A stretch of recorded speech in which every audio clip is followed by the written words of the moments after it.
remercie, Madame la Présidente. Je partage l'avis de mes collègues qui se sont exprimés avant moi avec cette histoire de phase avancée. Je trouve que c'est une notion qui est bien trop subjective, qui est très floue et qui va mettre nos soignants une fois de plus dans l'embarras. On a parlé finalement assez peu des soignants et je pense qu'il faut y revenir parce que finalement nous votons cette loi, mais dans 15 jours nous aurons fini et ce seront eux qui seront face aux malades, aux familles et qui auront à supporter ce que nous avons voté. Donc il faut bien réfléchir. Et je pense que en les chargeant comme ça de responsabilités qui sont très lourdes, on va finir par dégoûter beaucoup de médecins. Et on sait d'ores et déjà qu'il y a à peu près 34% des soignants qui, si cette loi était votée, souhaiteraient arrêter.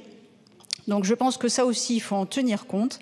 Et ensuite, il y a un deuxième argument, c'est que dans les pays qui nous ont précédés, je pense à la Suisse et à la Belgique, on a très bien vu qu'entre le moment où la loi est votée et le temps qui suit, il y a un élargissement qui se fait de façon automatique. Donc si nous, on commence à voter un texte qui est déjà très élargi, je trouve que c'est excessivement grave.